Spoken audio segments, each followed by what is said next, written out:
ہر روز صرف 3 مرتبہ یا غنی پڑھیے، اللہ کے فضل سے رزق اور برکت کی اہمیت جانیے۔ ہو سکتا ہے تم نے پہلے بھی پڑھے ہوں، لیکن جو ترتیب میں آج تمہیں بتانے جا رہا ہوں وہ تم نے کبھی نہیں سنی ہوگی۔ صرف 20 سیکنڈ کا کام ہے، دن میں، شام میں، رات میں، کسی بھی وقت پڑھ سکتے ہو۔ لیکن میں دعوے سے کہتا ہوں اس عمل کو پڑھنے کے بعد خدا کی قسم، جو لوگ تمہیں تانے دیتے ہیں، جو کہتے ہیں کہ تو در در کی ٹھوکریں کھائے گا، تو لوگوں کے آگے ہاتھ پھیلائے گا، رب کعبہ کی قسم، پورے محلے میں سب سے زیادہ امیر تم ہوگے، پورے خاندان میں سب سے زیادہ مالدار تم ہوگے، یہ میرا دعویٰ ہے، میری گارنٹی ہے۔ اب سب سے پہلے جو وظیفہ ہے وہ ہے یا ربی۔ اب دیکھو یا ربی کا مطلب کیا ہے؟ اے میرے رب، اے میرے پروردگار۔ ہم نے اپنی زندگی میں ہزاروں لاکھوں بار یا ربی پڑھا ہوگا، لیکن آج میں دعوے سے کہتا ہوں جو ترتیب میں تمہیں بتانے جا رہا ہوں وہ تم نے کبھی نہیں پڑھی ہوگی۔ یا ربی یا ربی یا ربی، اس طرح تو بچہ بچہ پڑھتا ہے، لیکن اس سے کچھ حاصل نہیں ہوتا۔ آج کیوں ہوگا؟ یہ ایک خاص وظیفہ ہے جسے ایک مقرر ترتیب کے ساتھ پڑھنا ہے، جیسا بزرگوں نے بتایا ہے۔ اس عمل سے غربت، تنگی اور پریشانیاں دور ہو سکتی ہیں۔ مجھے نہ لائکس کی ضرورت ہے نہ ویوز کی، میں نے یہ صرف ضرورت مند لوگوں کے لیے بنایا ہے۔ اگر میری بات کسی ایک مستحق تک بھی پہنچ جائے تو وہی میرے لیے کافی ہے۔ میں نے خود یہ عمل پڑھا اور پہلے ہی دن فائدہ دیکھا، اس لیے چاہتا ہوں کہ ہر پریشان انسان تک یہ بات پہنچے۔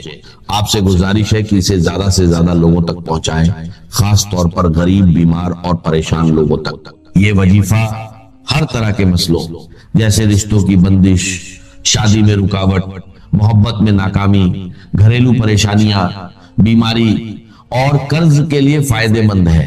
اب دھیان سے سنیں اور ویڈیو کو بنا سکپ کیے پورا دیکھیں، کیونکہ آگے کی باتیں بہت اہم ہیں۔ اب فوراً عمل شروع کرتے ہیں۔ سب سے پہلا وظیفہ جو عمل میں شامل کرنا ہے وہ ہے یا ربی۔ تمہیں سامنے دکھ رہا ہے۔ اب جب بھی تم یہ عمل پڑھو کوشش کرنا آج ہی پڑھ لو۔ یہ مت کہنا کہ آج ویڈیو دیکھ لی کل پڑھیں گے۔ جتنی دیر کرو گے اتنا اپنا نقصان ہے، میرا کچھ نہیں جائے گا، میں تو بتا کر چلا جاؤں گا۔ بس ایک بات یاد رکھو، ابھی پڑھو ابھی ملے گا۔ یہ ایک ایسا عمل ہے جو فوراً اثر دکھا سکتا ہے۔ اگر کاروبار بند ہو، دکان نہ چل رہی ہو یا کوئی مسئلہ ہو تو وہیں بیٹھ کر اسے پڑھ لو۔ یقین کرو حالات بدل سکتے ہیں اور برکت آ سکتی ہے۔ لیکن دھیان سے سنو، اگر ترتیب صحیح نہ رکھی یا پہلے حصے کو چھوڑ دیا تو فائدہ کم ہو سکتا ہے۔ اس عمل کے لیے کوئی دن یا وقت کی پابندی نہیں، مگر اسے تنہائی میں اور پورے دل سے پڑھنا ضروری ہے۔ سب سے پہلے درود شریف، بہتر ہے درود ابراہیمی پڑھو، پھر بسم اللہ الرحمن الرحیم، اس کے بعد یا ربی یا ربنا، پھر یا اللہ، اور آخر میں یا گنی۔ اگر اسے سچے دل سے پڑھا جائے تو غربت، تنگی اور پریشانیاں دور ہو سکتی ہیں اور زندگی میں برکت آ سکتی ہے۔ جو لوگ اسے اپناتے ہیں وہ اسے بار بار پڑھتے ہیں اور اپنے حالات میں بہتر بدلاؤ محسوس کرتے ہیں۔ اب تم نے کیا کرنا ہے؟ تنہائی میں بیٹھ کر ایک بار درود شریف پڑھو۔ اگر یاد نہیں تو چھوڑ دو، لیکن اگر پڑھ لوگے تو بہتر ہے، کیونکہ کبھی کبھی گناہوں کی وجہ سے وظیفہ قبول نہیں ہوتا اور درود شریف اسے قبول کرا دیتا ہے۔ اگر آتا ہے تو صرف اتنا پڑھ لو، صلی اللہ علیہ وسلم، اتنا تو ایک بچہ بھی پڑھ لیتا ہے۔ اگر یہ بھی نہیں آتا تو پھر تم نے کیا سیکھا؟ میرے دوستو، ٹک ٹاک سے کچھ حاصل نہیں ہوگا، یہ تمہیں برباد کر دے گا۔ اگر زندگی میں کچھ پانا ہے تو کم سے کم ایک بار یہ عمل ضرور پڑھ لو، پھر تم خود ہی روز پڑھنے لگ جاؤ گے۔ میری طرف سے سب کو اجازت ہے، مجھے تم سے کوئی لالچ نہیں۔ ہر غریب انسان اس عمل کو پڑھے اور فائدہ اٹھائے۔ اگر ہاں تو اپنا نام کمنٹس میں لکھ دو، ہو سکتا ہے میں تمہیں نام کے ساتھ الگ سے اجازت دے دوں اور شاید تمہیں زیادہ فائدہ ہو جائے، ورنہ اگر نہ بھی لکھو تو کوئی مسئلہ نہیں، اجازت سب کو ہے، لیکن کوشش کرو کہ اپنا نام ضرور لکھو۔ اب کرنا کیا ہے؟ سب سے پہلے عمل کا پہلا وظیفہ ایک بار درود شریف پڑھ لو، اگر یاد ہے تو ٹھیک، نہیں تو چھوڑ دو۔ پھر بسم اللہ الرحمن الرحیم پڑھ کر شروع کرو۔ پہلی بار پڑھو یا ربی یا ربنا، دوسری بار یا ربی یا ربنا، تیسری بار یا ربی یا ربنا، بس پہلا وظیفہ پورا ہو گیا۔ اس میں نہ گھنٹے لگتے ہیں نہ منٹ، صرف کچھ سیکنڈ لگتے ہیں۔